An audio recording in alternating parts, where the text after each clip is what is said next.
So for people who are anxious, I will say this. My anxiety over time has gone down, even as things have gotten worse.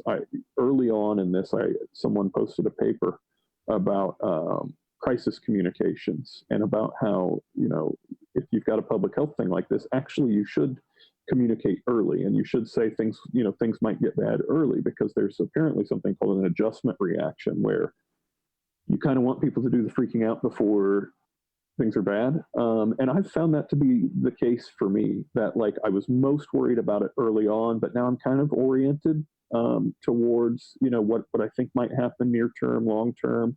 And I was even seeing that like when I was looking at my chat history yesterday, how like there were just some things early on, like when American Airlines or some airline canceled their flights to China, how that just seemed like such a big deal at the time, whereas now that would be a very small thing, So I think that for people who are very anxious right now, that there's a reasonable chance that your anxiety will go down over time, sort of as you acclimate or just kind of do some sense making, and you can really kind of position yourself in what's going on.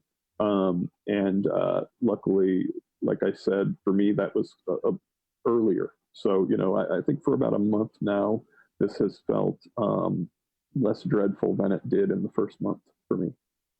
That's really great to hear. I have had the same experience as a therapist, both with individuals and with groups, where especially right after there were shelter in place efforts, I think that made everything feel really real to people that weren't already following it detail by detail. And right in that first week to 10 days, it seemed like there was a lot of people that were really feeling suddenly very anxious, suddenly really afraid, suddenly having a lot of anticipatory anxiety about how long this was going to last. And I've also seen that people seem to be it's like adjusting and it's feeling more normal. I wonder also if it's not just kind of adjusting to the new normal, but also the way someone relates to uncertainty and anticipatory anxiety. So it sounds like you did a good job, in my language, figuring out kind of signal versus noise, like figuring out how to contribute efficaciously to problems and then how to let go of uncertainties. And then that might make you a little bit less sensitive to the palpable uncertainty that we're all facing. Yeah, totally. Like one of the things that was helpful was kind of identifying. I think when I was most anxious, I was doing this form of avoidance where I would just seek more and more information and then like share the worst news with my friends, and they were doing the same to me. So we had this like kind of negative feedback loop going on of bad news. And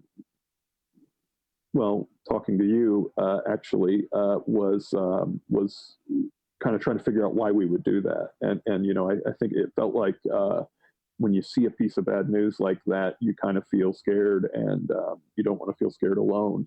And what you really want is probably some support and some encouragement that things will be okay. But since that's basically unknowable, like, I basically told my friends, hey, let's stop sharing bad news with each other. Like we all know, that things are trending towards away from the ordinary. So maybe we shouldn't continue to share bad news with each other. And I started to think that at least for my information seeking, I wasn't just going to sit and refresh the page. I was going to try to ask myself the question of like, do I know what I need to know right now to kind of take the next steps? So like before the shelter in place stuff, I was very anxious and bought some food and stuff like that to have on hand in case we were unable to get that.